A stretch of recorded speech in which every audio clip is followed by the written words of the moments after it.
or just back from being honorably discharged for a mental disorder from the United States Air Force. Something happened, and I told the person I would talk more, but right now I really have to urinate. And he said, "Thanks for the good thoughts." Okay. And I still remember it. It was great. But I was also going to say, our listeners may know that I was on a reality TV show called Lulwork, which was on the Bravo channel. And at one point in time, I did in fact use the bathroom while still mic'd. Classic.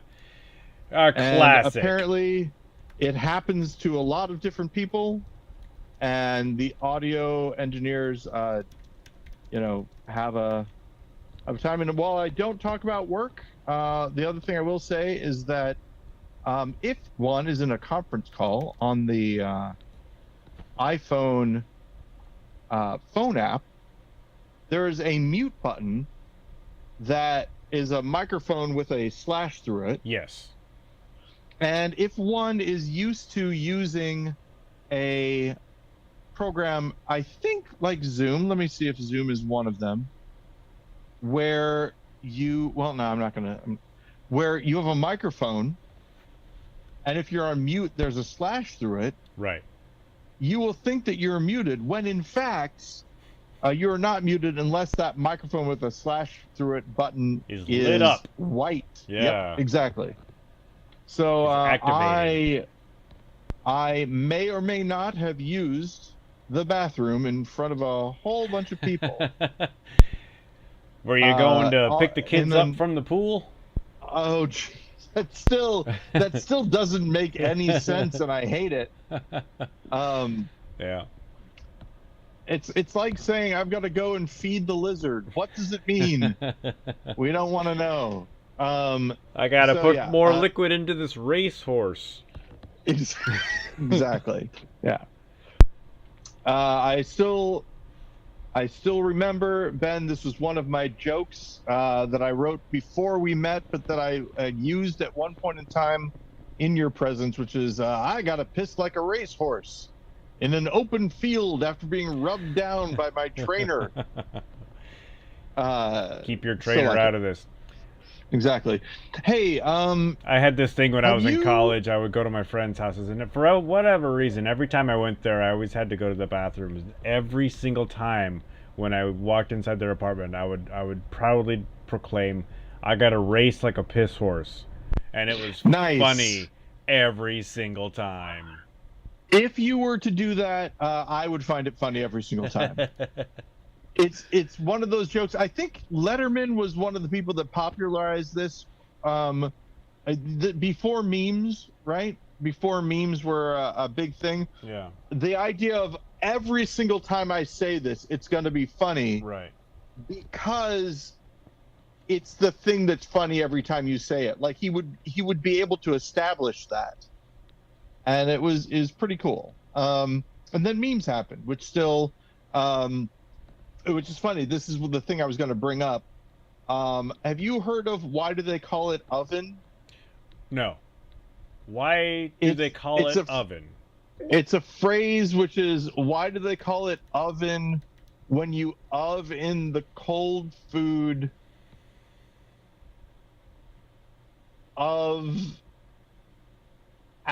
hot eat the food, I think is what it is. I got to get it right. Thing? Well, it's an internet thing. Let me get the exact wording. Is this along the lines of like, why does the bacon narwhal at midnight or whatever that phrase was? I don't remember that phrase. The narwhal but bacon's at midnight. I think that's it. This is from Know Your Meme. Okay. Why do they call it oven when you in the cold food, out hot eat the food? Okay. And as you can see in this version of it, it was originally a Twitter post, and then someone made John Arbuckle say it. Okay. And it became famous. So famous, I haven't heard of it. Jennifer, Betty, and I now say it often. How long has this been around? I mean, Why do they? I'm on the internet quite often, and maybe I don't frequent the same websites or YouTubes that you all do.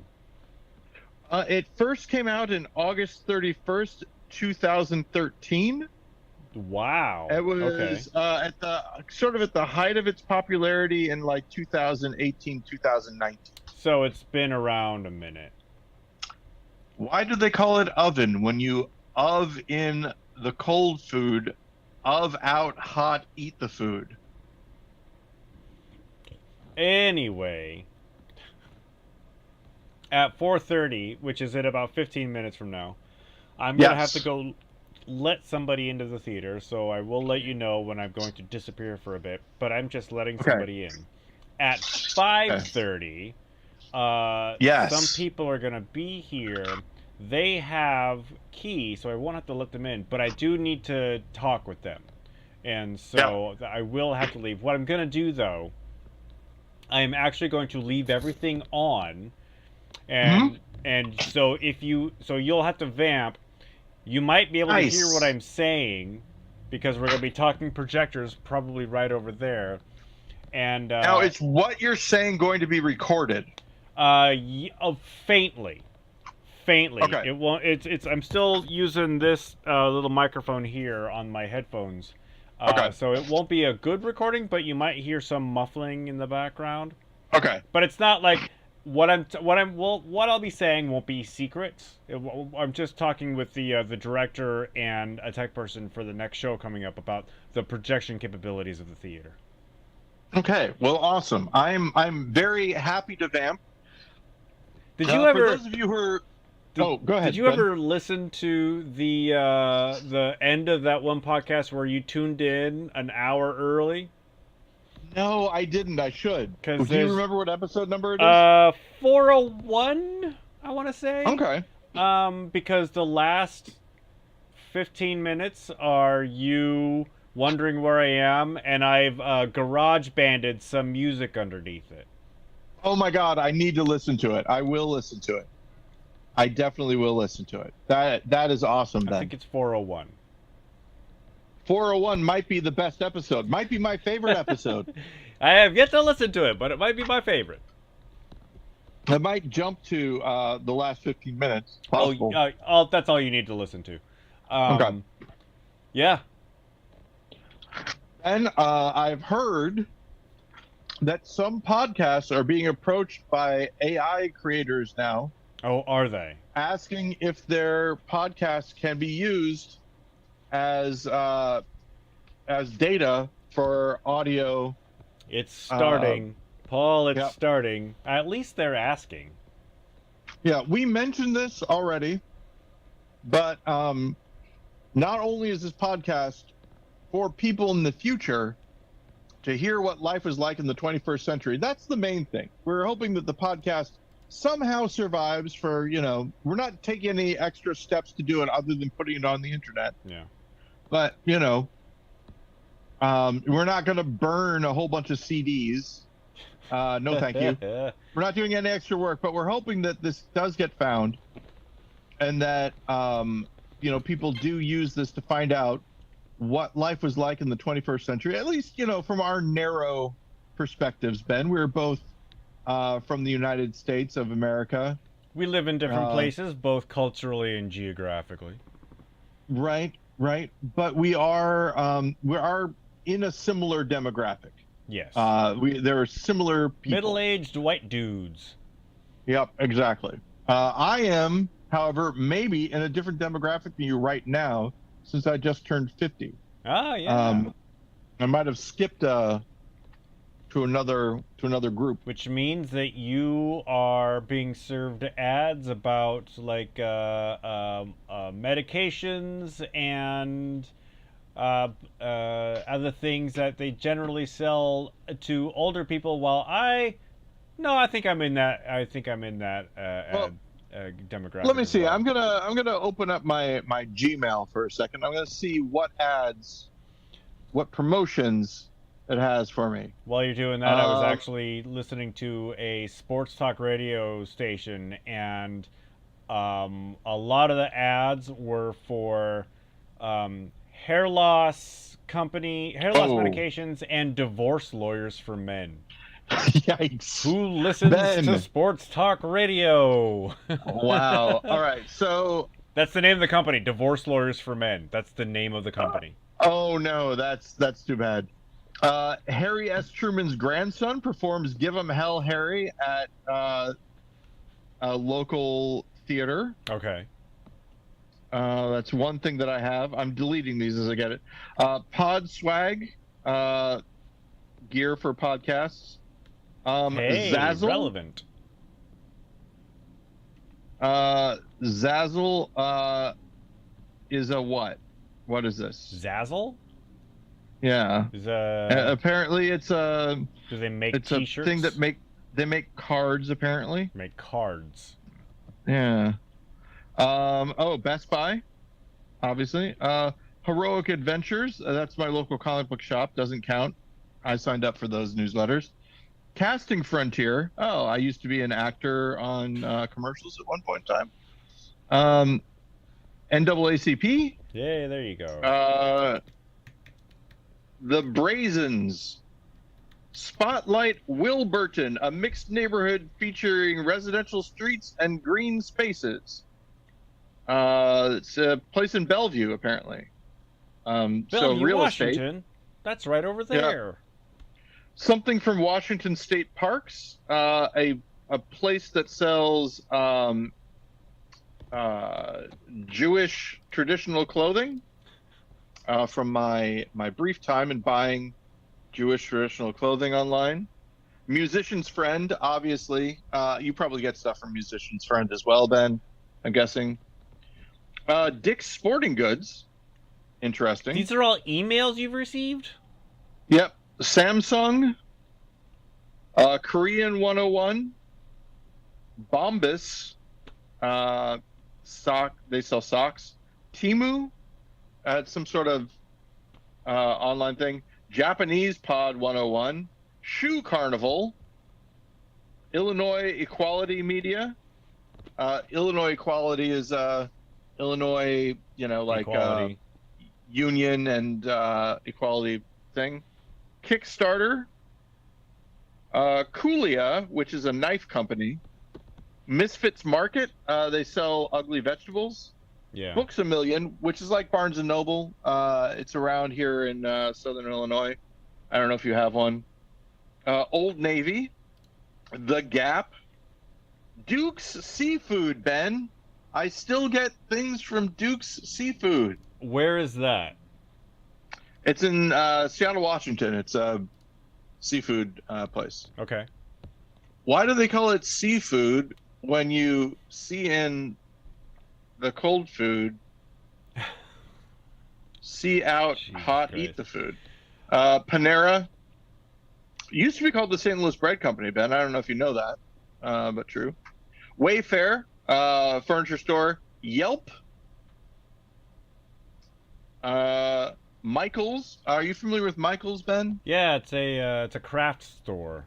That is correct. TripAdvisor, Jackbox Games, and Walgreens. And then finally, a thing from Mike Dowdy. He is coming to St. Louis to Blueberry Hill. Hey, we should go. Would you, Ben? I'll tell you what. I was not planning on going. If you come out to St. Louis on March 21st, I will go with you to see Mike Dowdy at the Blueberry Hill Duck Run. Otherwise, I'm going to be staying home. Yeah, I would love to go to see Mike Doty. Oh, and you, Paul, of course. Yes, of course. I might be speaking a little bit out of turn here, but I might have an opportunity to go out to St. Louis next November. It might not happen, but it might happen. And if I do, I'm definitely going to rent a car and drive out to Edwardsville, Illinois to see my friend Paul Goody. Now, the one thing to keep in mind November is that terrible. November of next year, I may no longer be here. That's one of the reasons why I didn't jump at this opportunity. I wanted to make sure that you still lived in the area before I did that. Yeah, and who knows? I mean, if you know, this is something that my wife once said, you know, when she was pregnant with our daughter, our child, I may be the first woman to be pregnant forever. In the same way, you know, if you ask me, you know, on a bad day, it's like, oh, I'm gonna die here. On a good day, you know, maybe we'll be moving, you know, in May. Right. We're gonna stay until Betty graduates from high school, though. That's the plan. I don't get a lot of advertising emails because I've turned that off. And by turning it off, I mean I report everything as spam. It all goes to a different folder. I just don't even see it. Yeah. But one of the ways that advertising hits me is through my Facebook feed.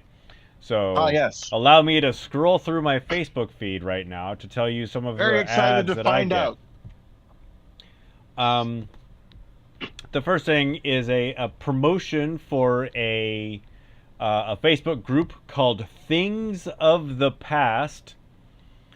And it is a picture of Jill St. John. The reason this is being promoted to me is because a friend of mine started a Facebook group called Lives of the Past and Old Photos.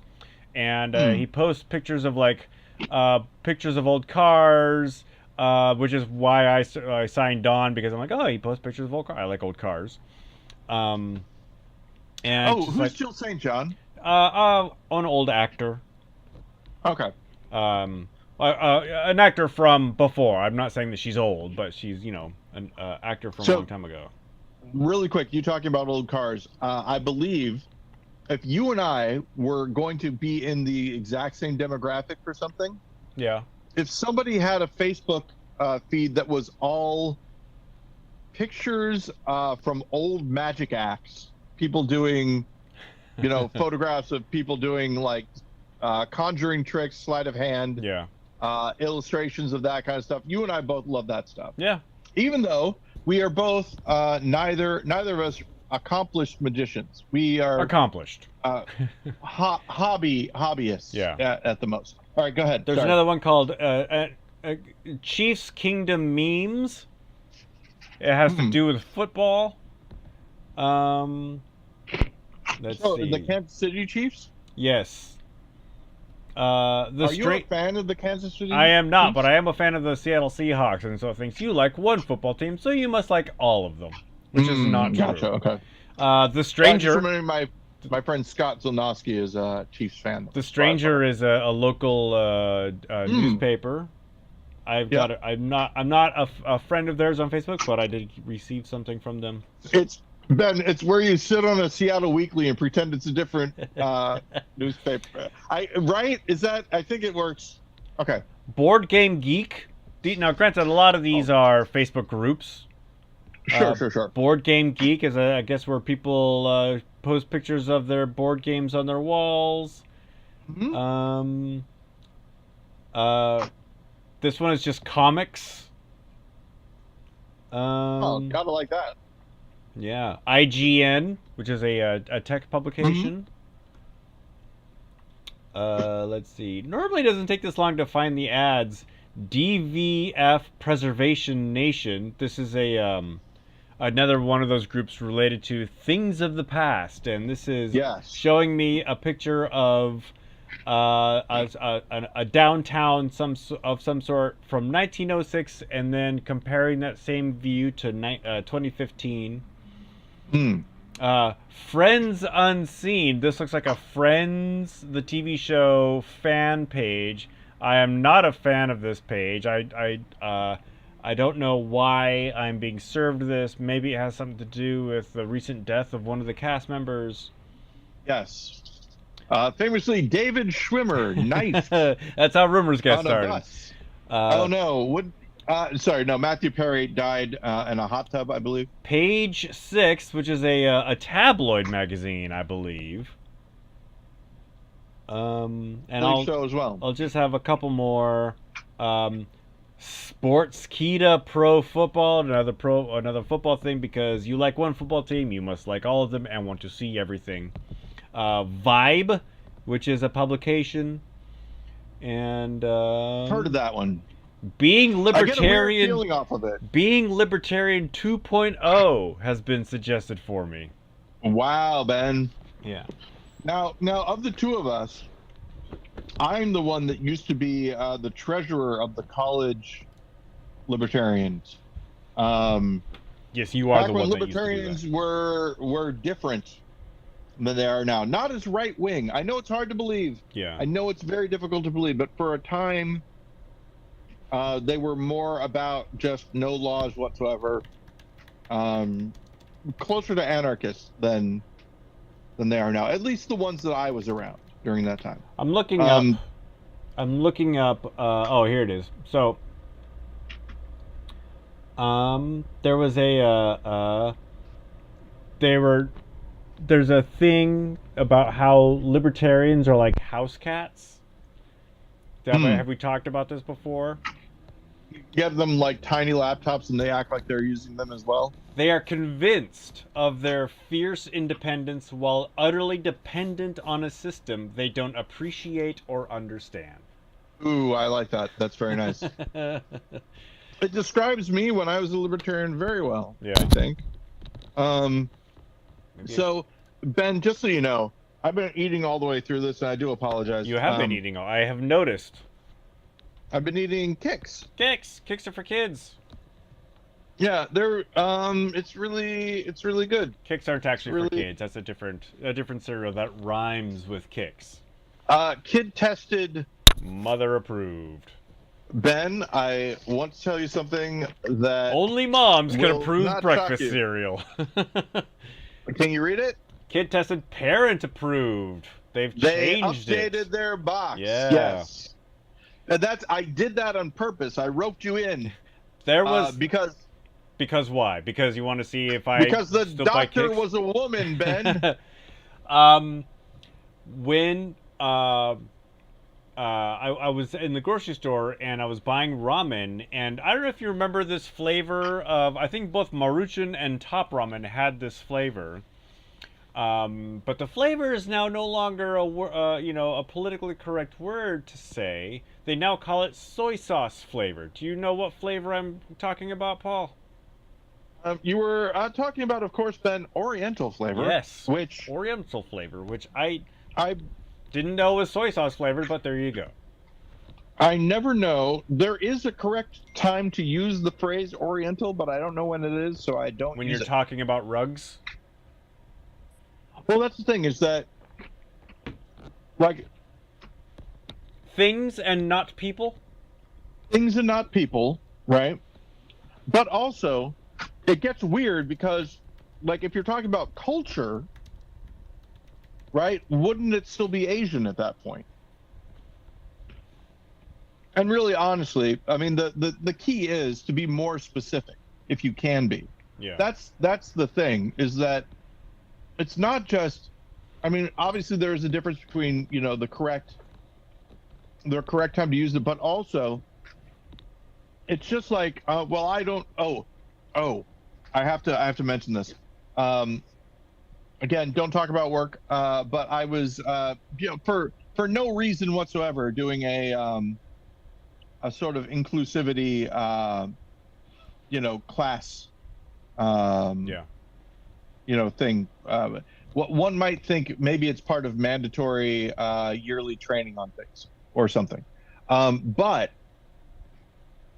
when I was taking it, when I was looking at it, there's a play, if you will, where people were wondering what the gender of the new person who started working there was.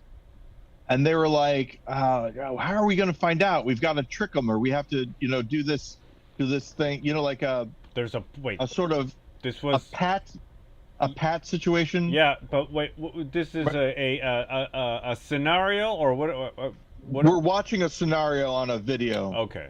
That's put out by a company that wants to teach you more about inclusivity and all that. And And I say, and how the proper to HR approved way to ask someone's gender. To no one in particular, hey, here's an idea of how you could do that. What are your pronouns? What about that? Yeah. What about the thing that people keep making fun of people for saying? What about that as being the thing that you asked so that you can ask that question and no one matters? They don't do it because they're like, that's what woke people do. Yes. How am I supposed to ask? How are you supposed to ask? What are your pronouns? Easy. Everybody, the kids are doing it. They're putting it in their profiles so that you can see it. They have made the question inoffensive, and in fact, the thing you're supposed to ask people. How am I supposed to do it? This is how. Just follow the trend that's already happening. All right. But Paul, over. Wokeness is the death of America, and only liberal elites practice wokeness. We here in the good heartland of America are the true Americans. We can't abide by any of that. So tell me what genitals you have, and let's move on. Yeah. I've been waiting for somebody to ask. Here we go. Prove it. I have got a phrase in my head that I cannot say because it's racist. It's real. Well, no, but it is offensive, and it really is a formula. It's something that I don't need to say. I can just put the formula out there, which is what are your pronouns, comma, slur of some kind. Okay. Somebody doing. I was trying to think of how. I was like, how do we get them to do it without it feeling woke? How do you get them? Obviously, the way that you get them to do it is that you take the thing that was inoffensive. What are your pronouns? And then just add something offensive after it. Like, okay, because that makes it better. It doesn't have to be a slur. Here it is. I think this will be fine. What are your pronouns, dipshit? If you had them say that, get ready to beep it out, I guess. Just have them say that, and that'll be fine. You know, they've just offended you a little bit, and that takes the edge off. They're not being as sincere anymore, and then they can feel better about it. Because they're not being woke, and that's the important part. Speaking about feeling better about it, my understanding is that we are close to avoiding a government shutdown. I think Biden just has to sign it now. Yeah. I don't know if he did or not. Well, the last I heard is it's just a temporary reprieve. It holds us over until either January or February. I think it's January 19th for some things and February something for other things. The commentary I'm hearing is that Speaker of the House Mike Johnson might be on the ropes with some of the more extreme members of his caucus because a lot of Democrats voted for his continuing resolutions. And we can't do that. We can't work with the Democrats, or as they call them, the Democrat Party. And yeah, it's all ridiculous. Here's the thing that I will say. We've talked about this before. I might have even mentioned this at the very last podcast that we had. I think I did. About how I am sort of old-timey in some ways. And one of it is when it comes to reporters. I don't like how reporting is done these days. You don't like how exactly reporting is done? Right, exactly. I like it when reporters were impartial. Kind of more jerks. Not necessarily impartial, but yeah. Where do you stand on this policy, dipshit? Exactly. I think. Do you know where the dipshit thing came from?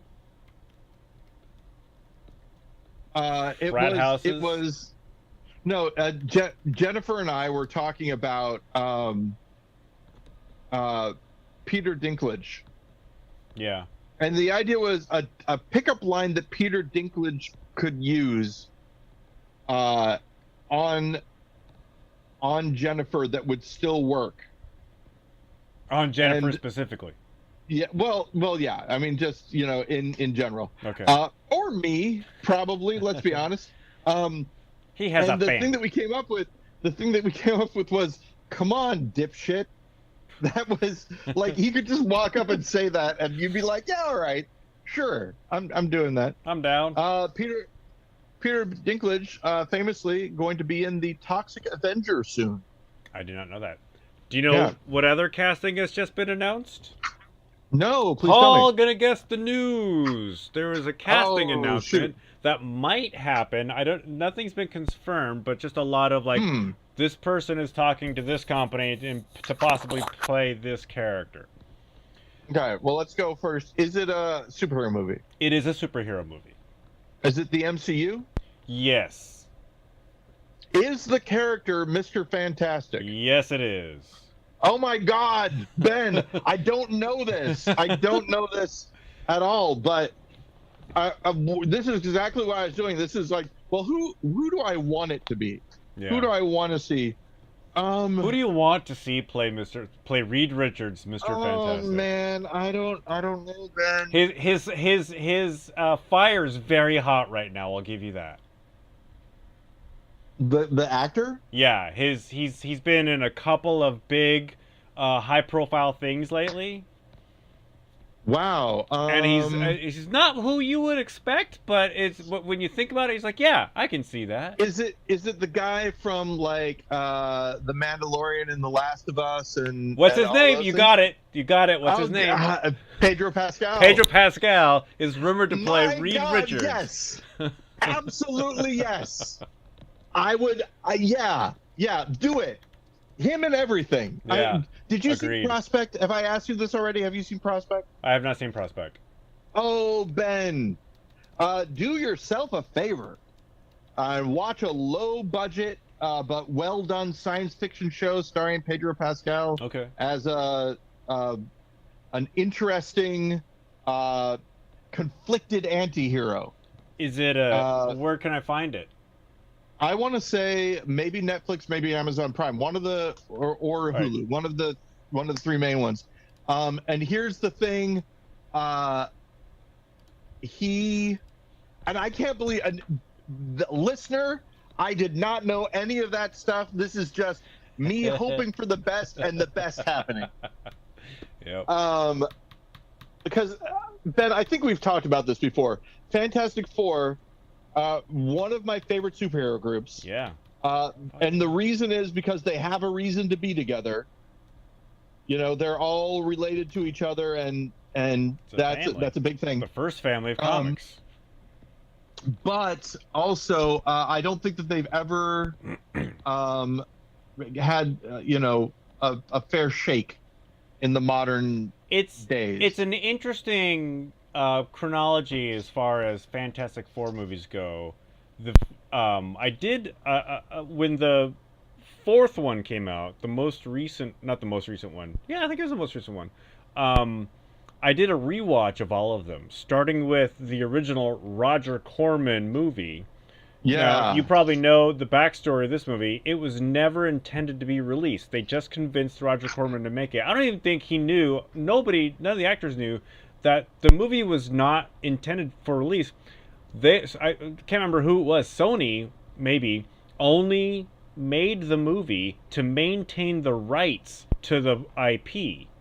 This is the story, is that most of these movies are to maintain the rights to the IP. That they come out, and they don't seem to necessarily have a fire behind them, and it's because of that. Yeah.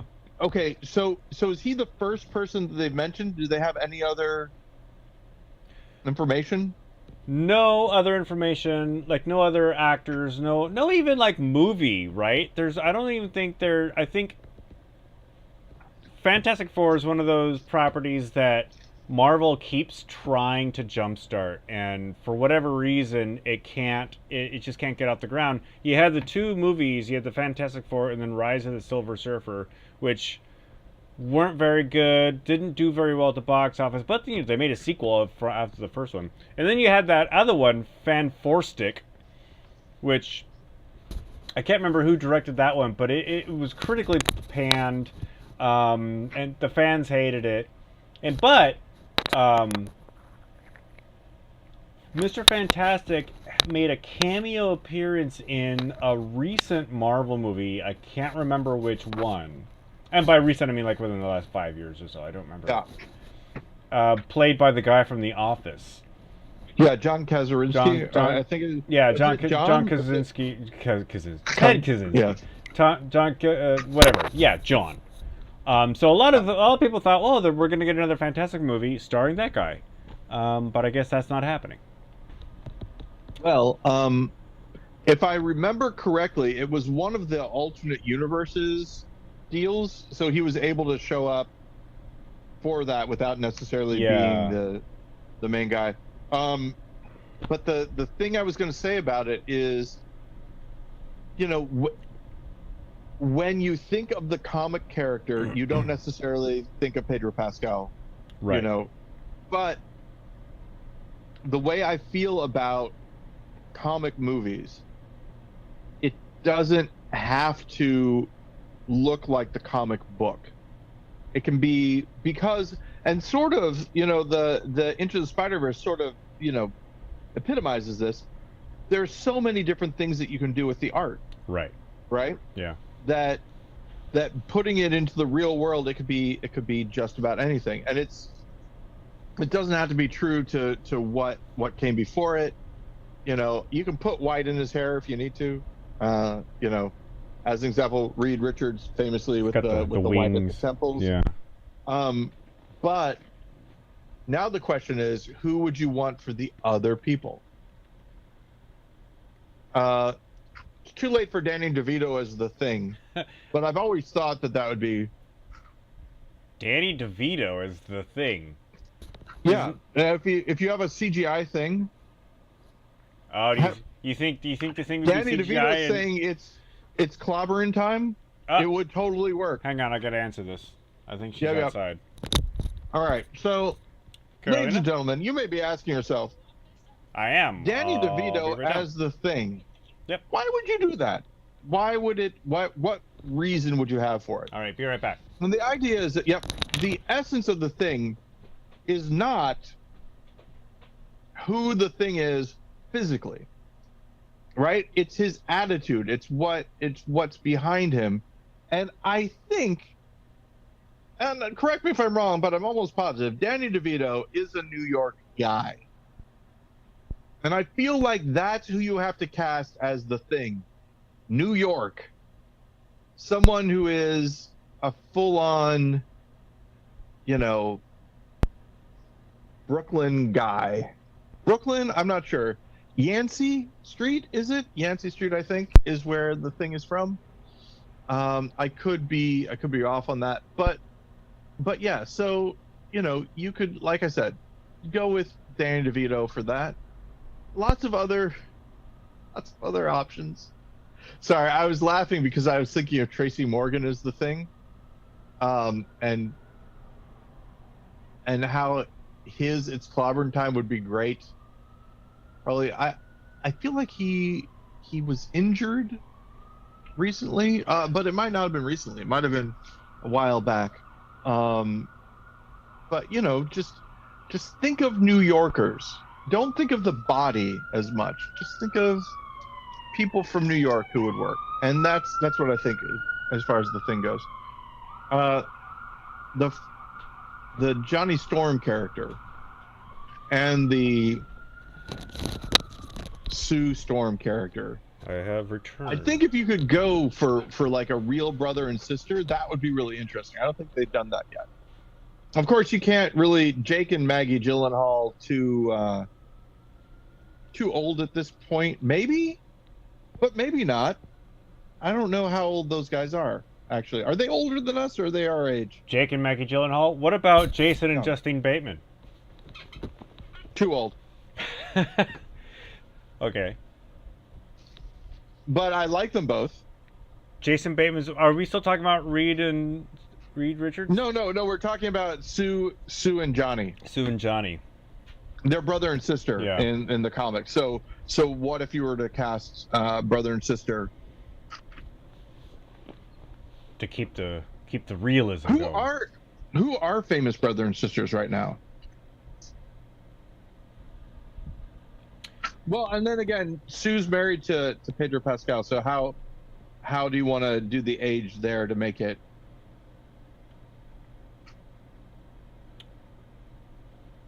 I don't know. Keep it all right.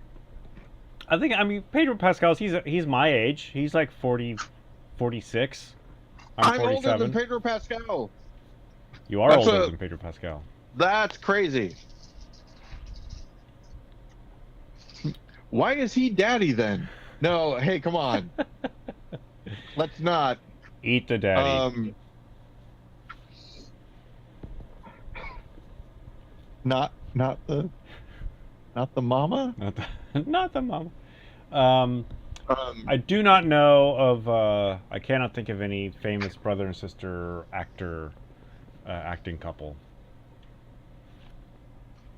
Oh, that was the other thing. In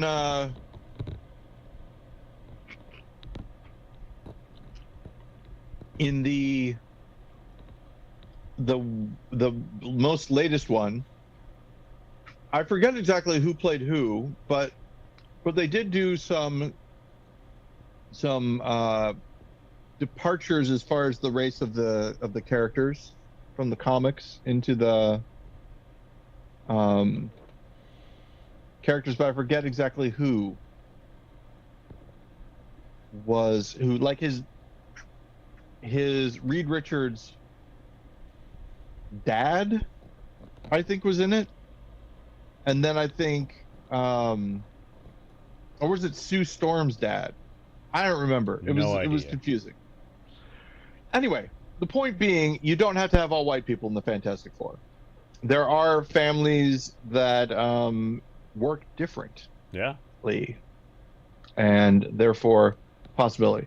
Also, I just said that the thing that you missed, I was saying that the Thing, you need to really cast New York City. Someone who is a bona fide New Yorker. That's really more important than what their physical attributes are. As Ben Grimm.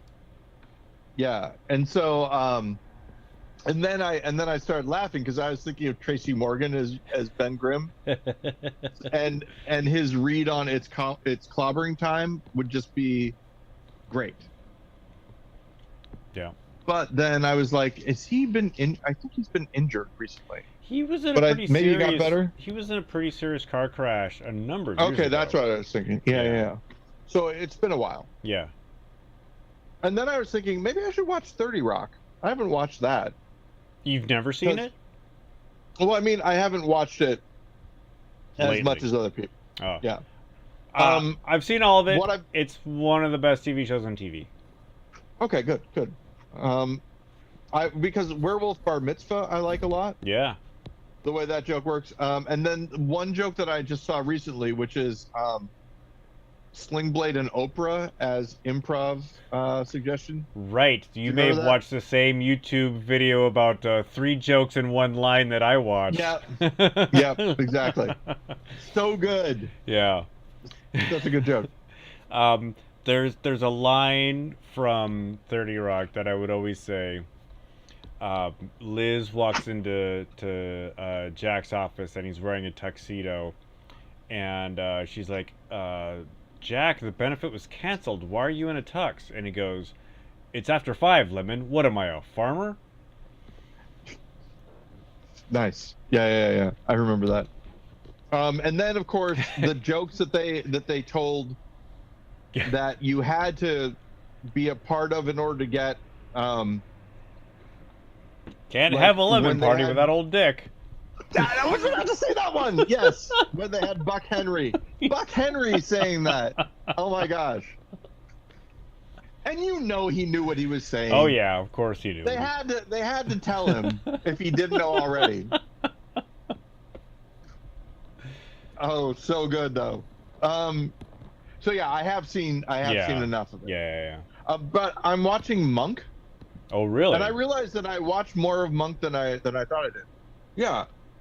And it's great because I'm using it as shorthand for people now. Well, I say I got some issue. Well, have you seen Monk? Yeah, it's like that. I may have seen one episode. Well, he's got OCD basically. Yeah, I get the premise. And so like I was talking about how, well, I'm not a germaphobe, but I will have one glass that only I can use and I won't let anyone else touch it. Okay, yeah, I'm not a germaphobe, but this is my glass. I'm a jerkaphobe. I can't use it again. I'm a jerkaphobe. I can't. Can't be around jerks. No. Steve Martin specifically, I've got a problem. It's why I can't stand The Only Murders in the Building. I haven't seen that movie. The Jerk? One of the movies I haven't seen, yeah. It's somewhat problematic. Okay. I believe it. Steve Martin, 70s. Yeah. Like I said, mutual friend of the show, I'm not going to say his name. Maybe I've already said it. Search the audio. But recommended The Silver Streak to me. It's a Gene Wilder, Gene Wilder, Richard Pryor. And yeah, it's and the statement was, I just watched it. It's really great. I forgot how good it was. I'm watching it, and then there's in one scene where Richard Pryor has Gene Wilder put shoe polish on his face and pretend to be black. Yeah. And I'm like, did you remember that this part's in the movie? And the way that it was described to me, I see their point. If you watch that scene, everyone who's making the film knows that scene is a problem. Right. And in the reality of the show, that we're watching, it's Richard Pryor's idea. Gene Wilder doesn't know if it's such a good idea, and other people let them know that it wasn't a good idea. Yeah. So, but the thing that I liked about this, and you know what, I'm serious. Search the audio. I think I said this the last time that I saw it. The thing that I like about the Silver Streak is how the world of the train and the world outside the train, like, exist in two separate realities.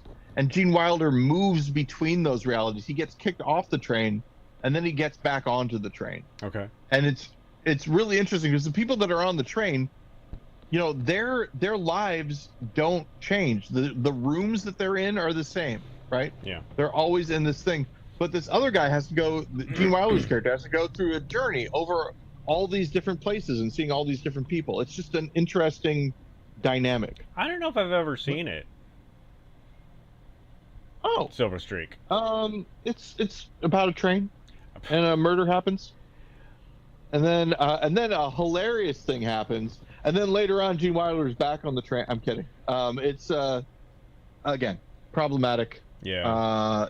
So the one thing I would say is that I would like to explore that maybe again through like in a science fiction TV show, the people that are on the spaceship and how their lives are the same, but the things change around them. Sort of like in Interstellar when they came back and that guy was old. Spoilers for Interstellar, they came back and the guy was old. Yeah.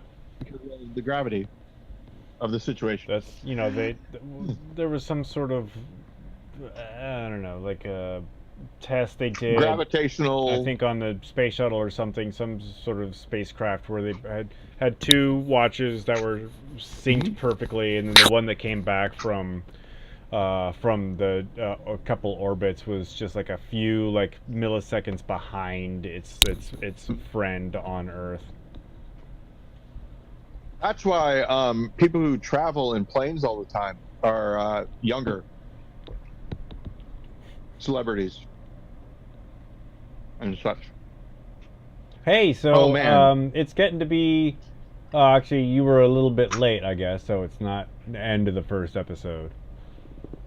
10 minutes. 10 minutes to the end of the first 10 episode. minutes. Do we want to do a This Day in GudeLaurance history? By the Let's clock, do it's it. 8. All right. Give me a minute while I pull it up. Anyway, so here's the thing about the kicks while you pull it up. I was going to buy peanut butter Captain Crunch.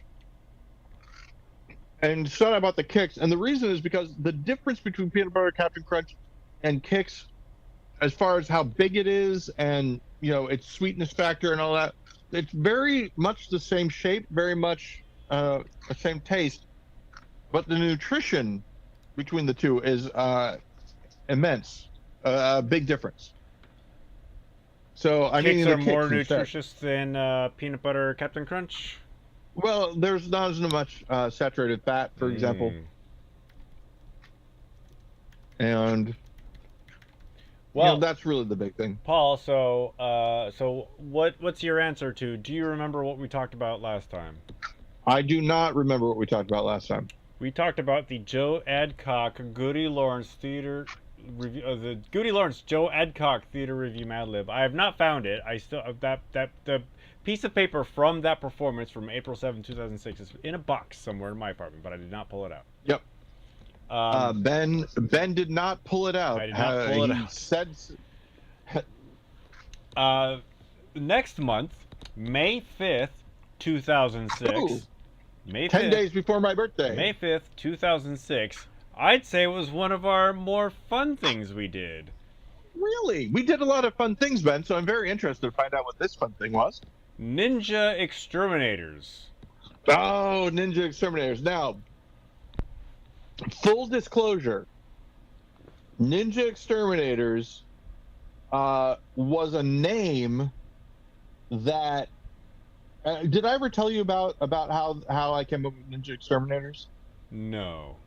It was the name of a movie that my martial arts instructor in Alton, Illinois, when I was in high school, wanted to make. He wanted to make a movie, and he wanted the movie to be called Ninja Exterminators, but it was just about ninjas who killed people. Right.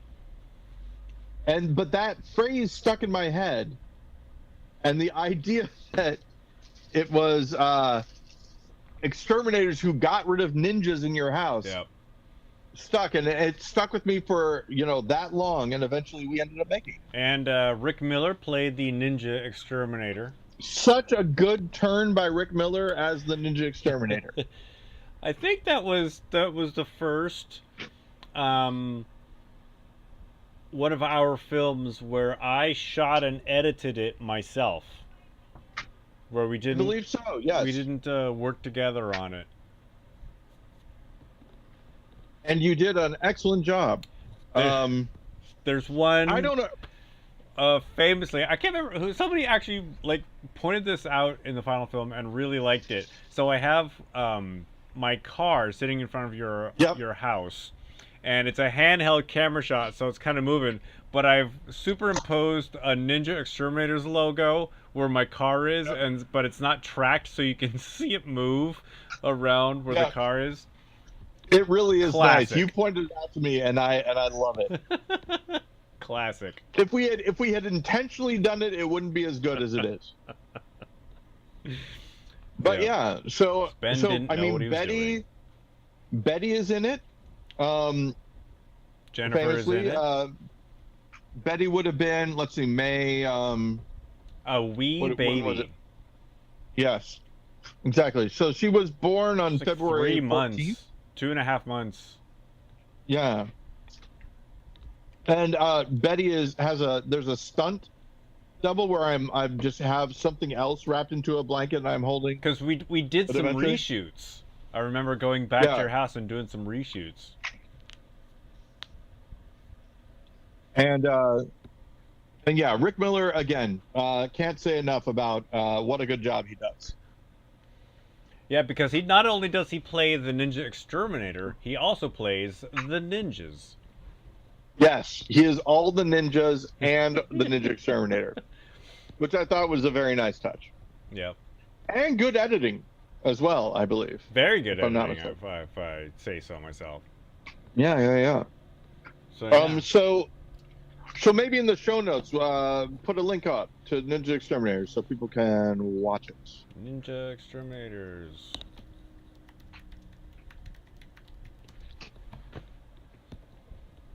Did you ever watch The Master, Ben?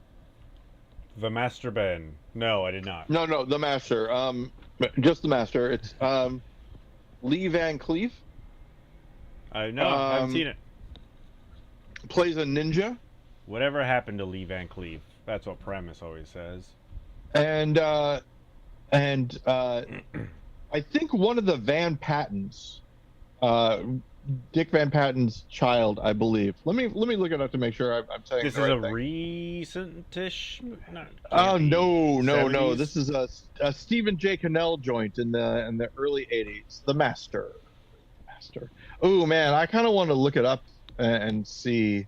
The Master that you might be thinking of in 2012 is Joaquin Phoenix and Philip Seymour Hoffman doing kind of a. That about Scientology? Yeah. Yep. So The Master. It's just for a year, 1984. An aging it's a American TV show. ninja master and his headstrong young apprentice search for the elder man's daughter.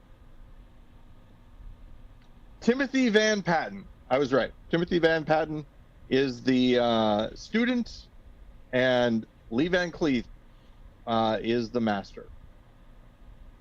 And so yeah, he was a ninja, trained in Japan, most likely, and looking for his daughter. It's where they grow ninjas. Yep. And so there's The a lot environment of is right for it. the.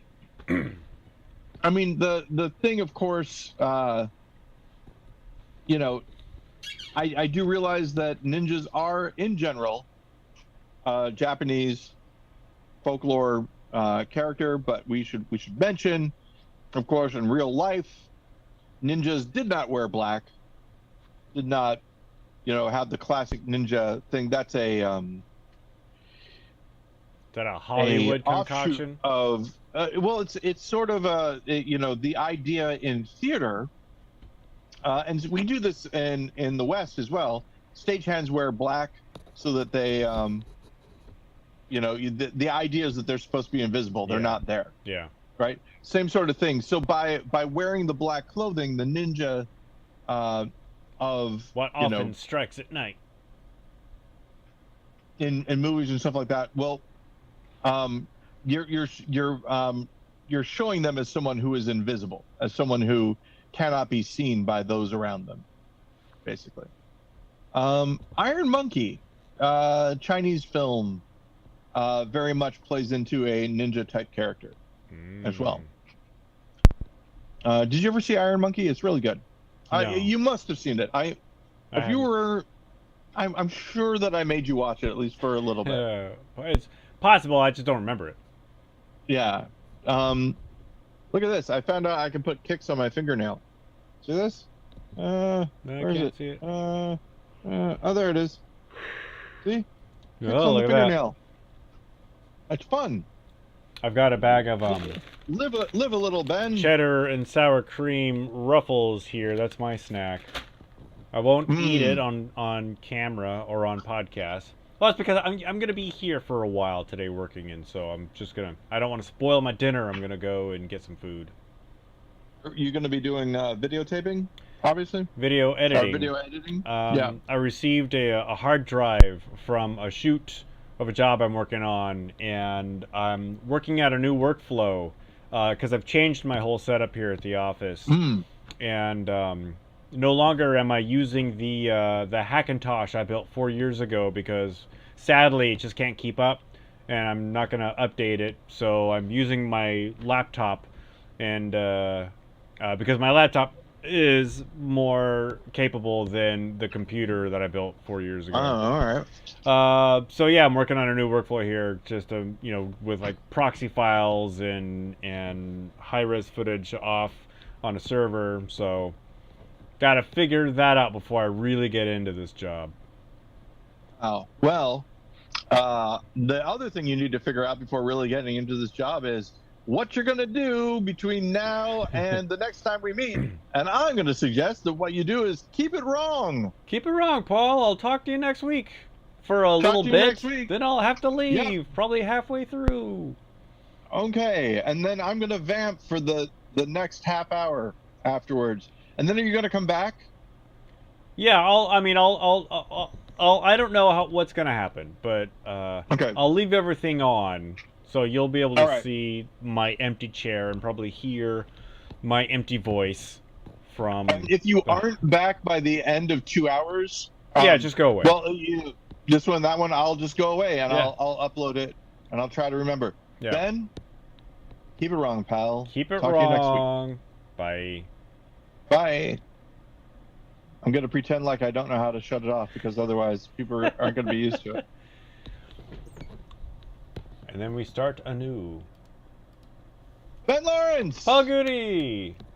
Hey! How's it happening? It's like, how's it happening? It's like I just talked to you. This is 403. That was 403. This is episode 404. Episode not found. Episode not found. See ya! Bye. Good talking to you. And then we just stop it, and there's some more seconds. It'd be fun. Yeah, we were talking before the recording started about how I sometimes run into issues where I don't know how to stop a Zoom. Famously, still on the Zoom while trying to end the Zoom or the record or whatever. The very end of our show. It's the same thing that I do with my therapist. My therapist and I meet over Zoom. Yeah. They are in Illinois, and therefore my insurance will pay for it. But in-network means in-state. They're in Chicago. Ah. Ish. Whereas I am not. So. Ish. It is not-ish. Not-ish. Not-ish. Not-ish. It sounds like a thing. Today I was talking to someone and I said the word element, and as I was saying the word element, I looked at my monitor that has the word element on it, and it freaked me out just a little bit. It's like if I were to say the audacity of, and then I see the audio recording I'm doing. The audacity of using Audacity. Tom Waits. You gotta get behind the mule. Oh, hey. Hey, Tom Waits. Yeah, the Little Black Songbook, Ben. Hal Leonard puts them out. You would enjoy the Little Black Songbook of the Beatles, for example. So it's a series?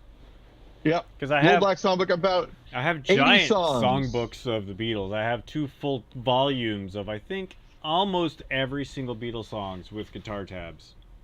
I believe it. And we've talked about this already, about the Temporary Secretary song that Paul Simon of the Beatles that Paul McCartney did. Yeah, you remember that? He did what? He did this song called Temporary Secretary. Yeah. And he used a synthesizer, and not only did he use a synthesizer, but he used a sequencer. And very much like, are you familiar with the Terminator music? Dun dun dun dun dun dun dun dun. Yeah, just like the soundtrack to the Terminator movie. The timing of it is crazy. Like there's the music loops, but it's so the time signature of it is all over the place. Yeah. Because it's not exactly one thing or the other. In the same way, Temporary Secretary, the notes themselves aren't in, because you have pitches, right? You have A flat, A, B flat, B, and they're usually within a certain frequency. Yeah. Right. There are notes in Temporary Secretary that don't correspond directly to any one of the notes. They're like, halfway between A and A flat or whatever. Paul is just having some funsies. Yep. and the beat itself is a little bit off. And there's a cool YouTube video. I'm sure that if you look up just temporary secretary synth, where this guy did the entire song with synthesizers. Yep, and it works out really well. I highly recommend listening to it. Temporary if you like that. Yep. And he apparently hired a temporary secretary. Paul McCartney did, which is where he came up with the. Became his what? No. And now you know the rest of the story. And that woman's name was Abraham Lincoln. Oh, the Beatles and their spouses didn't always get along. One of the things I've noted. I do think that if you are a Beatle, like the spouses didn't get along with each other, or the spouses didn't get along with their own spouses. Their spouses didn't get along with their own spouses sometimes. Yeah.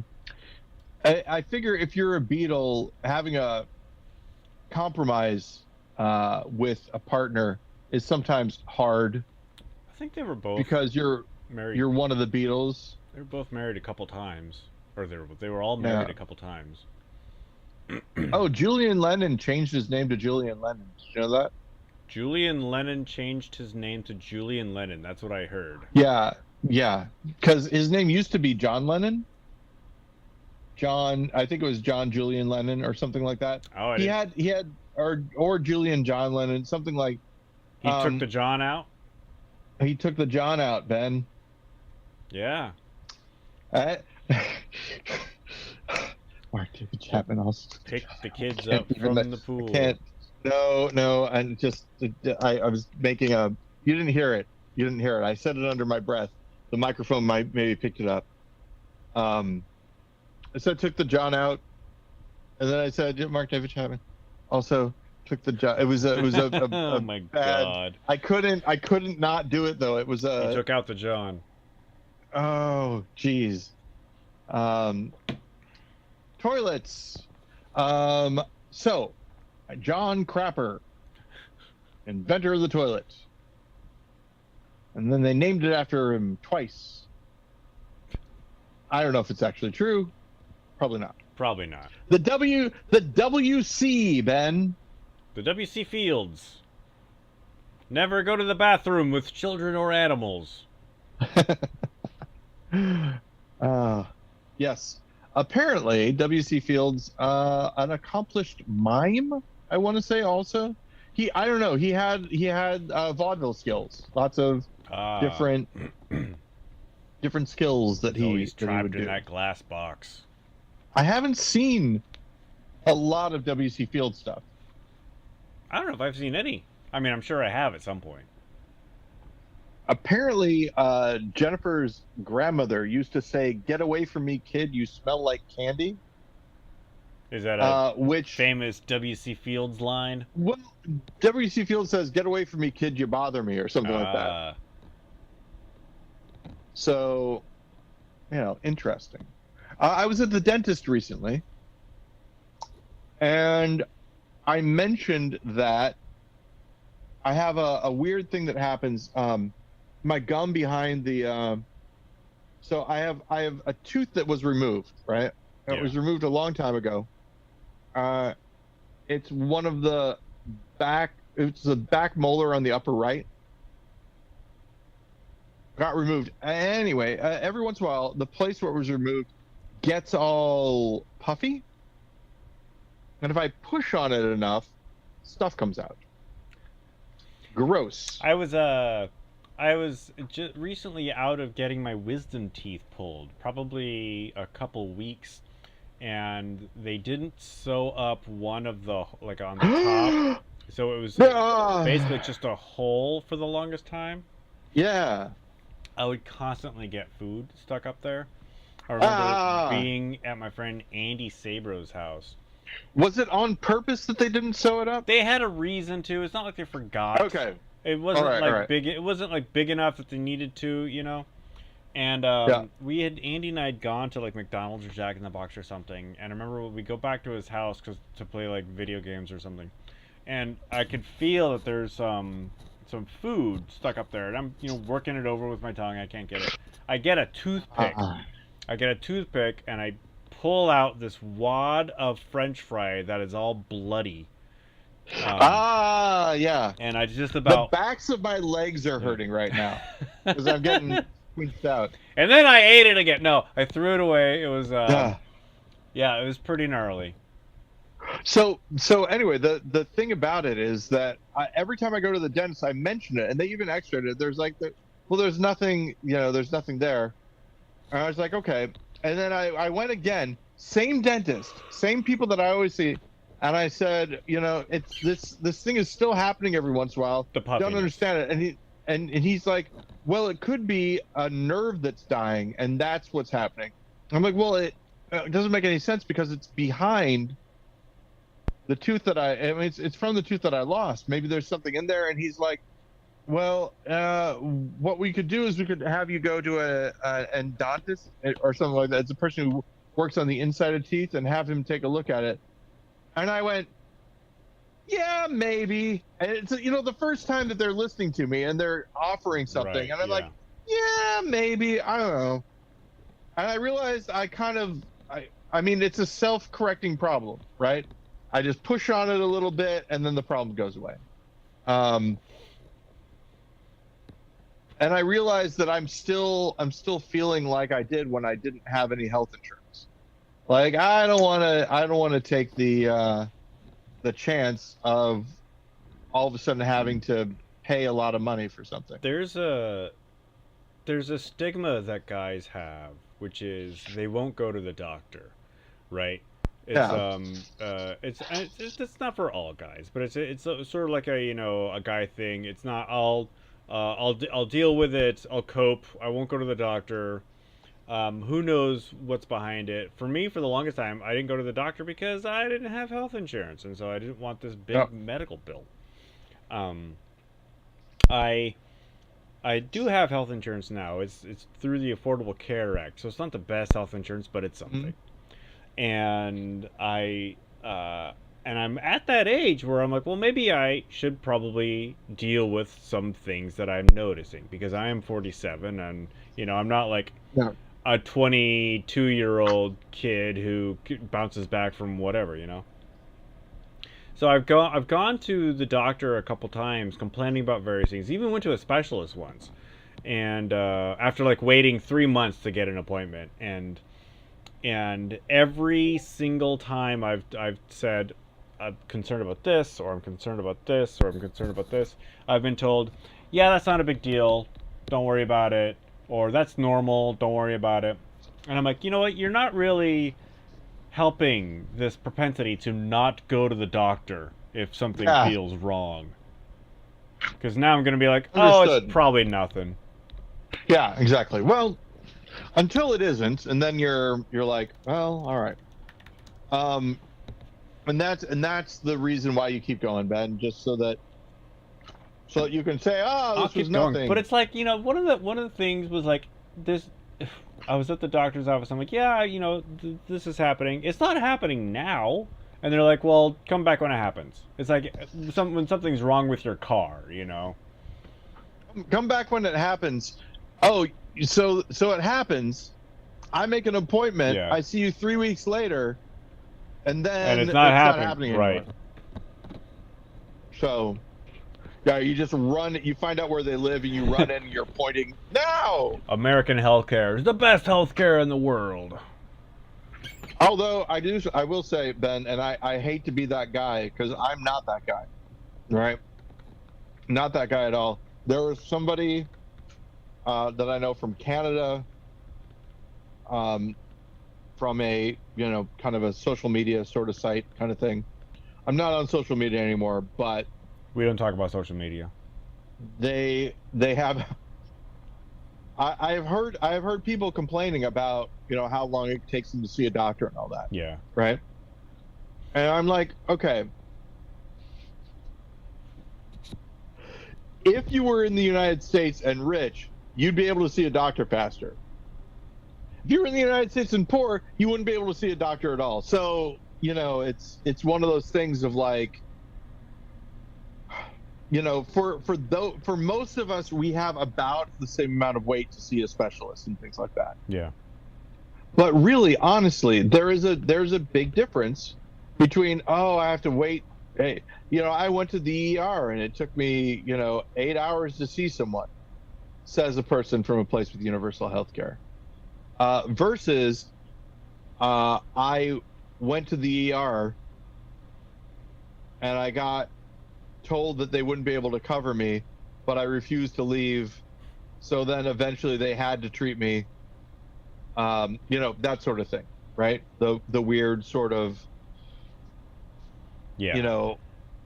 like, how am I going to pay for this sort of thing that happens? Yeah, it's stupid. I know, because like I said, my health insurance is not that great. It is health insurance. It does cover like routine visits and all that, but it's not that great. But I do have a friend who has great health insurance through their employer. And every time they go in and complain about something, they see a specialist. I don't want to say almost immediately, but they get in.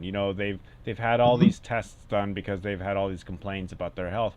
And I'm like, you know what? If I want to say that if I go into the same doctor with the same complaints, but with my health insurance, I'm probably not going to get that test because my insurance won't pay for it. Well, and it's one of these things though, Ben, that, I mean, I know this sounds weird, but I believe it's true. I believe it's true. I could be wrong. Well, we might as well check. Yeah. For the people with the big health insurance, because that check's going to clear. Yeah. And you Exactly. don't not pay for the test if the test comes up negative, and they get peace of mind. It's not like they're being bilked. It's not like they're being bamboozled. They're like, well, we should check it out. If you think if it's an issue, so much of health insurance. Oh, wow, that's crazy. So much of healthcare relies on patients, right? That's one of the things I liked about House, about how he doesn't pay attention to what the patient says. Because everybody lies. But I mean, people, you've been there before, where they're like, well, when does this happen? How does this, and you have to think about it. One of the other reasons I like the OCD therapy that I'm doing is that one of the things that they don't do, there's a lot of stuff that they don't do. They don't try to appeal to logic because they know that doesn't work. They don't reassure you because they know that doesn't work, right? I think I've said this before, but I'll say it again. It's like Project Mayhem in Fight Club. You're trying to make yourself uncomfortable. Yeah. One of the things that I do often is I'll say knock on wood or cross my fingers, say fingers crossed, whenever I'm saying something. And so that's what we did today. We're recording this on a Thursday. Thursday, November 16th? Thursday, November 16th. The last episode was also recorded Thursday, November 16th. We're doing a 2-4 because we're in the United States and it's almost Thanksgiving. Thanksgiving is next Thursday. When we were scheduled to record, I will be probably eating dessert because my family eats Thanksgiving dinner at like 2. Yep. We, our small family, me, Betty, and Jennifer, always go to this restaurant for Thanksgiving. And it's great. It's a fun little tradition that we have. What's the name of the restaurant, Paul? We'll be doing that. It is called Trenton House. It's in Trenton, Illinois. And it's like a family-owned restaurant. And they serve Thanksgiving to people. And then they go and have their own Thanksgiving after that. All right. So it's a nice little, from our family to yours kind of situation. And this will be the third time that we're doing it, which is kind of nice. And yeah, so we're having Thanksgiving. We're having the first big family Thanksgiving this year since the pandemic, and so it's going to be interesting because the pandemic is not over. regardless of what the government says. People are still getting sick. We got our shots. Yeah, I've had my shots, but this is the thing. I can't guarantee that every single member of my family either has A, been vaccinated, or B, is careful at all. You know, because I have that part of my family, and so yep. Part of this Thanksgiving is going to be a little bit stressful because my septuagenarian parents are going to be there, and yeah, and yeah. Now, are they vaccinated? Do you know? They are. My mom has never had COVID. My dad did have COVID, and it was pretty hairy there for a while, and so I'm afraid of either of them getting it, due to a family member. So yay, Thanksgiving. Yeah, exactly. Yeah, we families are interesting and complicated, and we, meaning me, Betty, and Jennifer, get along pretty well, and so that's how we're we're working it. Yep. And then of course after Thanksgiving, hop, skip, and a jump to Christmas, and then New Year's, and then the long, cold dark of the new year. Yep, exactly. We are in a weird situation here in Illinois. It was 66 was the high. Yeah. Next week, 38 is going to be the high. Yeah. That's quite the swing. A rapid swing, yeah. Where it was freezing last night. I mean, I think it got down to freezing officially. It was pretty brisk this morning. It was things like 38 when I checked the weather to walk up the hill. First day wearing my big heavy winter coat. Oh yeah. I like waterproof stuff a lot. Gore-Tex. Gore-Tex. Invented indeed. The internet. So speaking of Gore-Tex, hi, just waiting for Tipper to go to sleep. What are you wearing? Pay the Gore-Tex. Come on. So Gore-Tex. Yeah, WYD. So Saturday, Ben, it's going to get down to freezing, and then it's going to be 56 degrees. And then Sunday, it's going to be down to freezing again. It's going to be 59 degrees. Well, I don't know if 33 degrees is down to freezing. I think it's 30 degrees Fahrenheit. What's freezing? Do you know? 32. Oh, 32. Okay, so not freezing on Sunday. But then freezing on Wednesday. So the difference between, this is a good example. Wednesday and Saturday. Saturday, it is a 26-point shift between lowest and highest. Yeah. And then Wednesday, we're down to just 11. 11 degrees Fahrenheit? 11-point shift. Oh, 11-point shift. 11-degree swing. So from riot.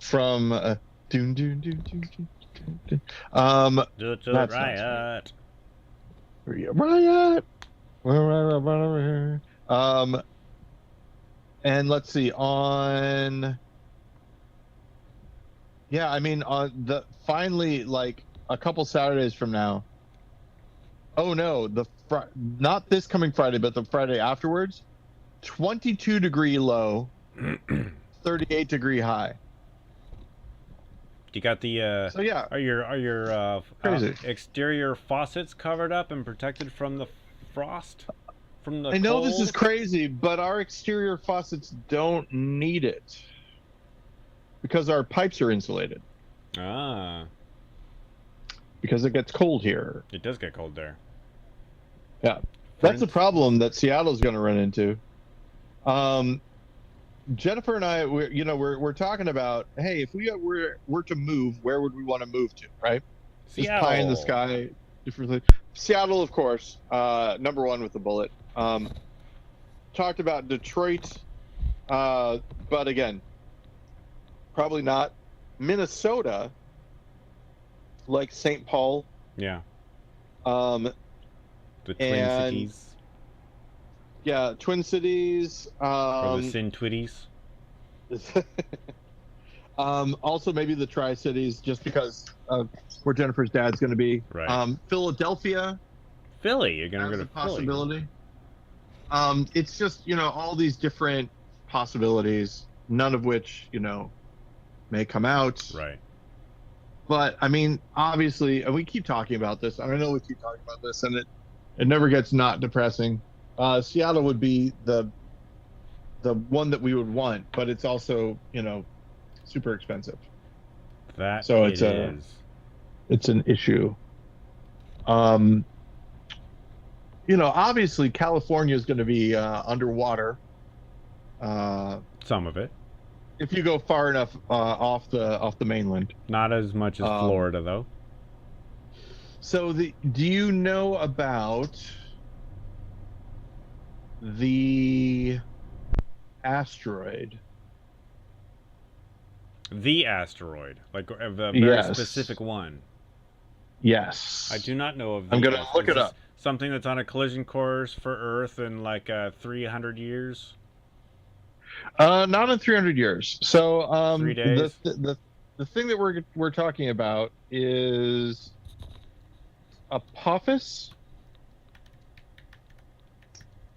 It is 99942 Apophis, a near-Earth asteroid and potentially hazardous object. There is a chance that it is going to, in 2029, it could enter a keyhole. A keyhole. A gravitational keyhole of no more than 800 kilometers in diameter, which could set up a future impact for 2036. Get your fares in order. In 13 years, we're all going to be annihilated. Oh, wait. So right now, it looks like it's not going to happen. Oh. It's very slim. But the idea would be in 2029 it would go through this keyhole. Right.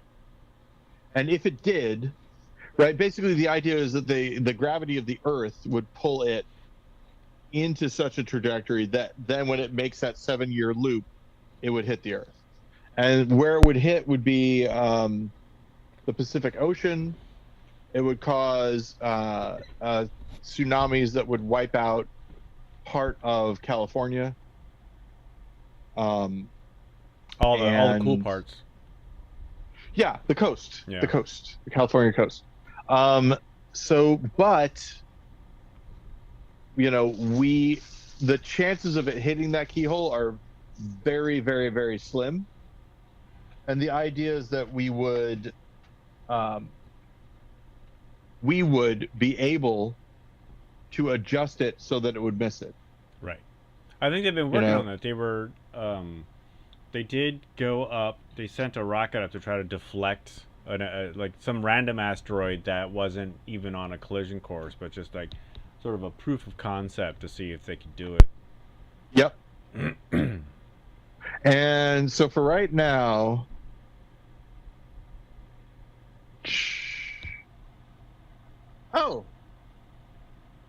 yeah. So this is new. This is the Osiris Apex mission. This is 12 days ago. Osiris REX mission successfully collected and delivered the first U.S. samples after 7 years in space and over 4 billion miles traveled. Osiris REX mission successfully collected and delivered the first U.S. sample from a near-Earth asteroid. And now it is being sent out to Apophis. Yeah. So that's going to be exciting. There is a series of books by Ben H. Winter called "The Last Policeman." Well, it's a 3-book series. The first one is called "The Last Policeman." The second one is, I think it's called "The World of Tomorrow," and I can't remember what the third one is.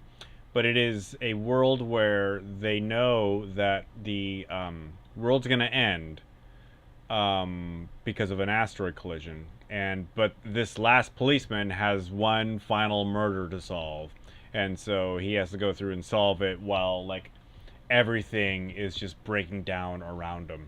And it's actually a really good series of books if you like that sort of thing. I do like that sort of thing. If you like that sort of books. Is it funny at all? I don't remember if it's funny. It's a mystery, right? It's a whodunit, but with an interesting twist, with an interesting concept. I don't remember. Yeah, I want to say that parts could make you laugh, but I'm just wondering if it's something to recommend to Jennifer for an audiobook. To listen to. Thing. Yeah. No, for her to record. Oh, she's looking for books to record. She's looking just like to get practice, or or samples. Hello. Yeah. Okay, so Ben has turned to speak to someone I'll be here, but let me know when you need something. Yep. And now he is turning back, and that was the interruption that he was expecting. Didn't seem to be that long of an interruption so far, Ben. It sounds like it might still happen. I don't know if you heard me talking, but it might still happen. You said I'll be here if you need anything. Yeah. Who was? Do you mind telling me who? Is it anyone that I know? Nope. Or is it someone completely? Okay. And not right now. Okay. Anyway, The Last Policeman, The World of Tomorrow. I want to look up what that other book is called. There's a TV show called Hard Sun that was made in Great Britain that I recommend. I probably talked about it on the podcast at one point in time. But it's worth it. It's similar. It's very similar. Okay. I got it wrong. The Last Policeman is still the first one. Countdown City is the second one. And World of Trouble, that is the finale. And so, okay, so Jennifer's looking for books to read just to do it, or? For samples and stuff like that? Yeah. The Last Policeman, Ben, sorry. Hey. The Last Policeman is apparently a TV movie. When was it made? It was made in 2021. Mystery set at the brink of an apocalypse. They made a TV movie of it, and I haven't heard of it? It was directed by a guy named Kyle Killen, known for Beaver, Halo, and Mind Games. There is no rating for it. It has a cast and crew. What's the name of the detective? I don't remember the name of the detective. Is it Mackenzie Ward, David Duran, Alvaro Diaz, Sharon Ward? I know what you're doing. You're looking at IMDb. It is based on the Ben H. Winters novel. Hank Palace is the name. It doesn't look Hank Palace. It doesn't look like he was in the adaptation. Huh.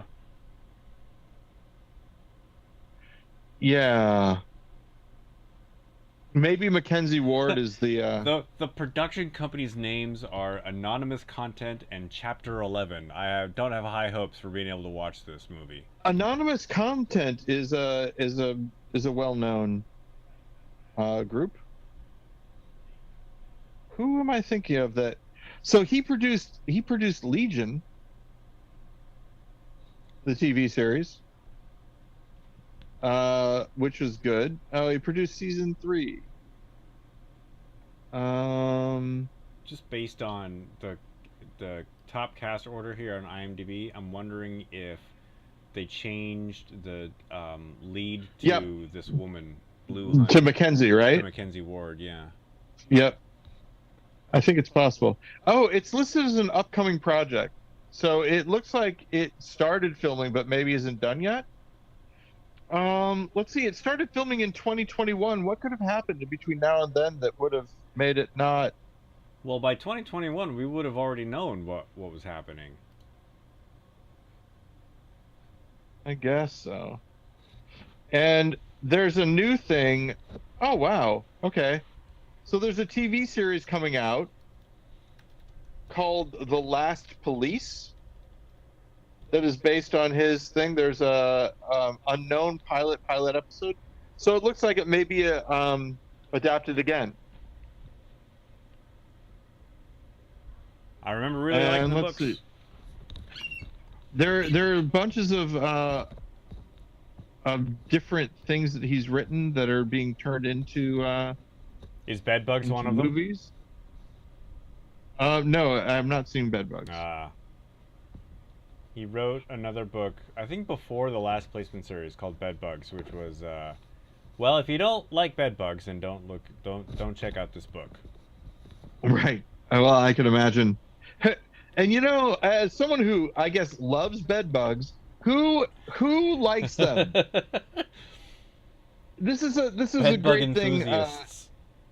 You know, I used to listen to Penn Jillette's podcast. I stopped, and it wasn't because I didn't like it. It was just because, you know, it's one of these things where we're like,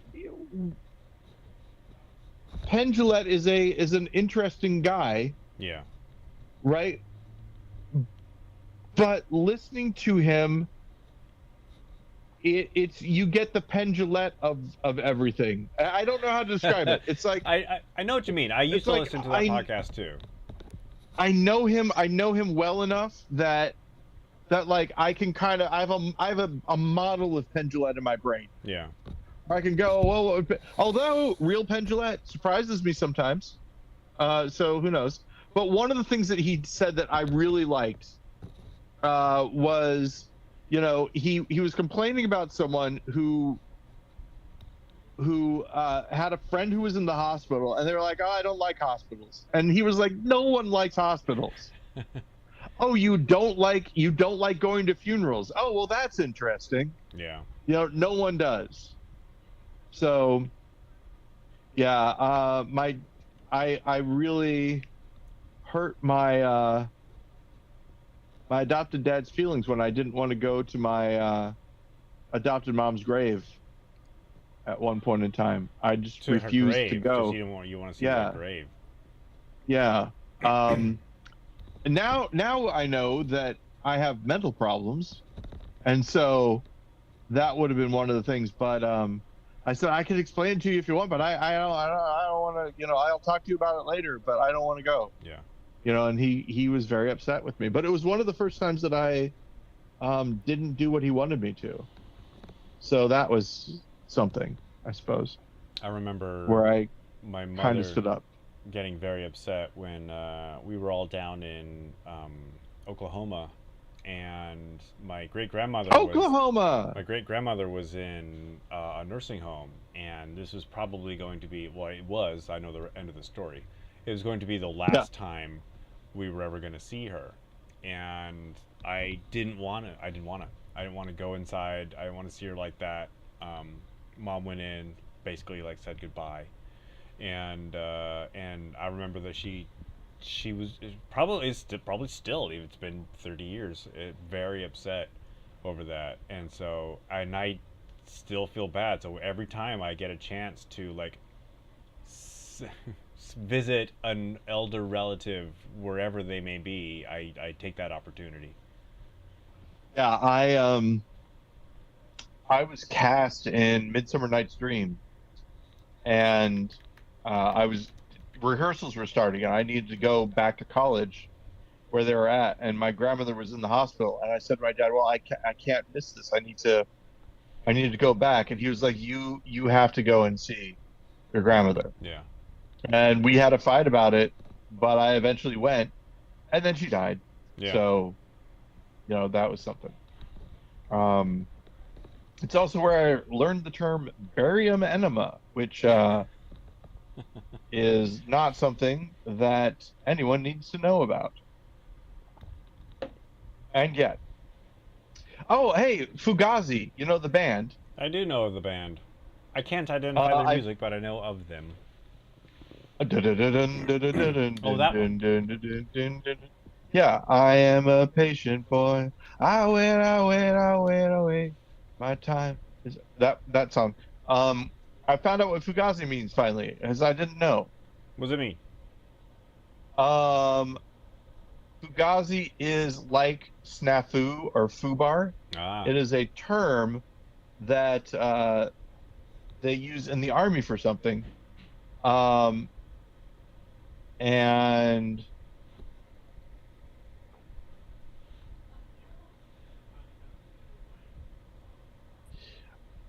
I can't say what it means, but I encourage the listener to look it up. Okay.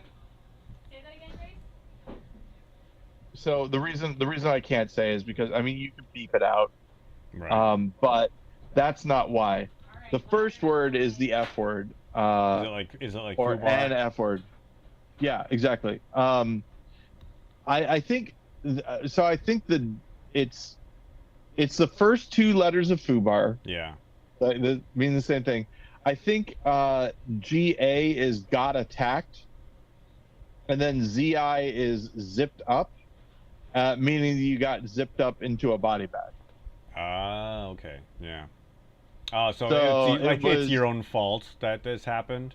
It was Fugazi. Yeah. It was Fugazi, man. Like that.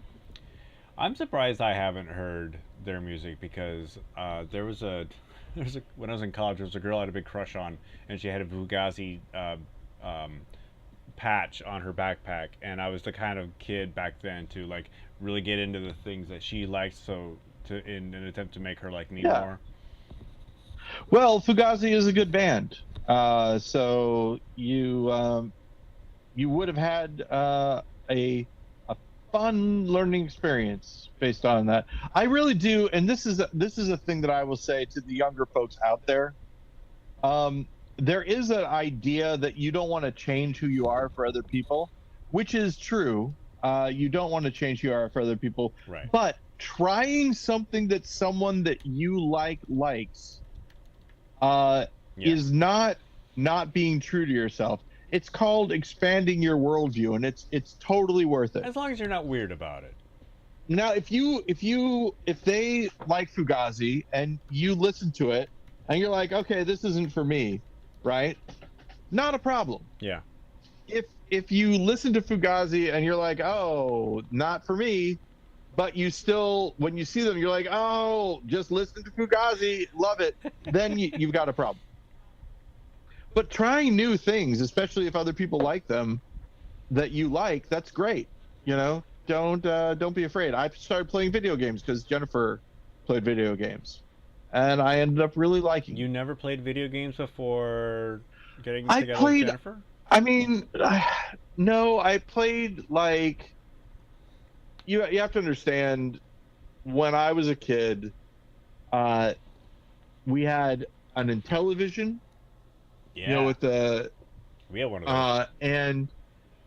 And 4 kids total.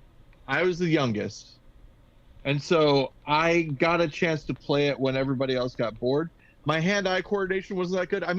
But we had the Intellivision. We didn't have anything home game wise. My dad was very big on the idea that yes. Do you happen to know offhand, or could you easily track down just the make so Ben is now talking to someone who needs to know the make and model of something that's hanging over the make and model of what, Ben? Make and model of the projector. Of the projector that is hanging over the house. It's not my projector, is it? No, but I do still have that. Yeah, I had a projector. Ben is the keeper of many of my old things that I would either just give to Ben or that he collected when I left. And I'll say this multiple times, did the most heroic thing ever. He moved my house for me when I left Seattle. I think what happened is you donated this projector to Annex.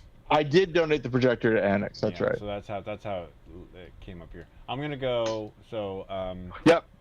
So Ben is gonna go and hang on. He may be back. We have 15 minutes. 15 minutes before the end of the podcast. GudeLaurance is now left. It's time for me, Paul Goody, to vamp. And here's what I'm thinking. Now, this isn't going to be good for the stream, maybe, because I don't think music works. But I am going to play a song on my ukulele for you folks. And I think this is legal. I think that I'm allowed to do it. I'm hoping that we don't get a copyright hit. I'm sure that they search on the word copyright and they search on the word hit and see if there's anything that is illegal. But I think we're going to be okay. If this gets struck, sorry, Ben. Oh, first thing I'm going to do is tune. Isn't that going to be fun? It is. You're going to love it. Oh, that's good. Now, this is a little bit too low. That's a little bit too high. The reason is because this ukulele that I've got, it's not exactly right. So see, this is a little bit too low, so I'm going to turn this up a little bit.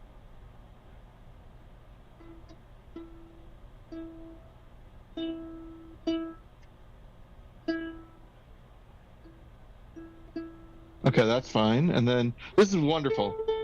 Don't you love it? Aren't you loving it? Isn't this great? So this should be lower.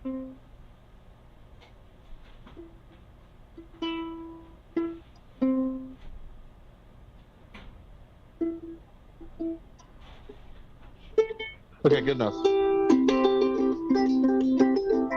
Oh, this sounded nice. This is just how this thing goes. Okay, so let me pick a song. And it's going to be great. It depends on if you like the song or not that I pick when I say it's going to be great. I wonder if there's a traditional song that I can do that isn't going to be a problem.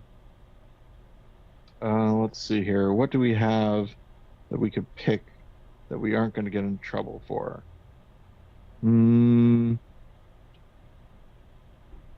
So let's see. We are looking, and let me just pick. I'll tell you what. I'm going to look at my playlist. I'm going to pick one that I play all the time and see how that goes. I'm going to do. I'll tell you what. I'm going to do Everything You Can Think. It's by Tom Waits. It's more recent. But I think, yeah, it's so good. Okay. So, I don't have my glasses either. So this is going to be interesting.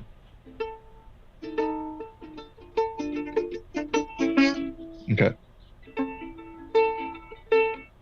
Everything you can think of. Oh, that's weird. Maybe I'm not going to play this. For the ocean was... Okay. So everything... Nope. Everything you can think of is true. Nope. Before the ocean... This is great, by the way. This is what Jennifer has to deal with all the time. Was blue. You were lost in the flood, run red with your blood. Nigerian skeleton crew. Everything you can think of is true. And the dish ran away with the spoon. Dig deep in your heart for that little red glow. We're decomposing as we go. Everything you can think of is true. And fishes make wishes on you. We're fighting our way up dreamland spine with red flamingos, expensive wine. I'm hitting the wrong notes. Okay, so I think I've got it, you guys. Here we go. We're gonna do it. We'll see how it goes. And I can't see, by the way. I don't have my glasses down here, so that's part of the problem.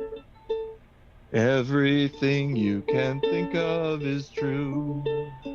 Before the ocean was blue, you were lost in the flood, run red with your bloods, Nigerian skeleton crew. Everything you can think of is true. The dish ran away with the spoon. Dig deep in your heart for that little red glow. We're decomposing as we go. Everything you can think of is true. And fishes make wishes on you. We're fighting our way up dreamland spine with red flamingos, expensive wine. Everything you can think of is true. The baby's asleep in your shoe. Your teeth are buildings with yellow doors. Your eyes are fish on a creamy shore. So that's that one. It's called Everything You Can Think.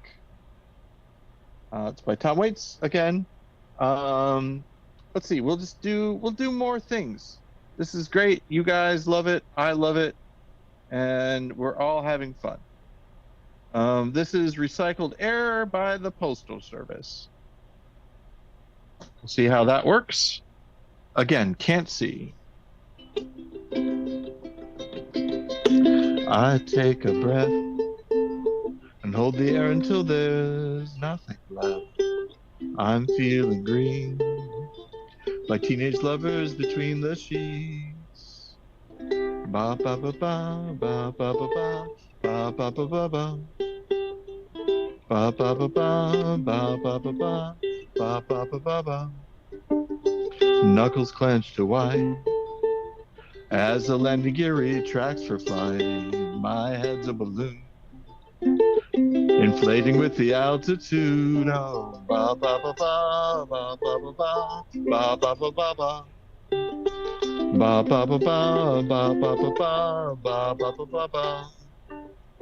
I watch the patchwork farm slow fade into the ocean. Arms for pound, they can't see me stare. The stale taste of recycled air. I watch the patchwork farm slow fade to the ocean's arms. Calm down. Release your cares. Stale taste, recycled air. Okay, so again, this is me vamping you guys. This is me killing some time so you're not just listening to me talking, which I think is good. Oh, new slang by the Shins. I think this works too. And again, I can't stress this enough. I didn't think that I'd be doing this, so I didn't bring my glasses. So I can sort of make it out. Gold teeth and a no. Gold teeth and a curse for this. Is this? Have I got this? No, this is right. I'm off tune. I'm so out of tune, guys. Sorry. Gold teeth. Gold teeth and a curse for this town. We're all in my mouth. Okay, so. Gold teeth and a curse for this town. We're all in my mouth. Only I don't know how they got out, dear. Turn me back into the pen. I was when we met. I was happier then with no mindset. And if you turn to me like a gold takes to the wind. Okay, so I got that part wrong. This is fun for you, isn't it? To listen to me mess up and start again. This is like, it's like if you were really at my house and I was annoying you with playing music. Gold teeth and a curse for this town were all in my mouth. Only I don't know how they got out, dear. Turn me back into the past I was when we met. I was happier then with no mindset. And if you took to me like a gold takes to the wind, well, I'd have jumped from my tree and I'd dance like the king of the eyesores. The rest of our lives would have fared well. New slang when you notice the stripes, the dirt in your prize. Hope it's right when you die, old and bony. Dawn breaks like a bull through the hall. Never should have called. But my head's through the wall and I'm lonely. And if you took to me like a gold takes to the wind, well, I'd have jumped from my tree and I'd dance like the king of the eyesores. The rest of our lives would have fared well. Ooh, doo, doo, doo, doo, doo, doo, doo. Godspeed all the bakers at dawn. May they all cut their thumbs and bleed into their buns till they melt away. I'm looking in on the good life I might be doomed never to find. Without a trust of flaming fields, am I too dumb to refine? And if you took to me like, well, I'd dance with the king of the... Oh, man. I'd dance like the queen of the eyesores, and the rest of our lives would have fared well. Dance with the queen of the eyesores. Who am I? What is happening? This is wonderful. Listen to me on this. Okay, I guess the last one to do is going to be this one, which I think I've done. I might have done this one before on the podcast, but it's good. I think it's going to take us to the end of the time that we've got here, which I think is all that we can hope for. And maybe Ben will show up. And if he doesn't, that's fine too.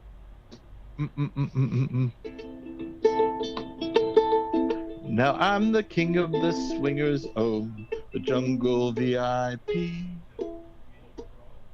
I've reached the top and had to stop, and that's what's bothering me.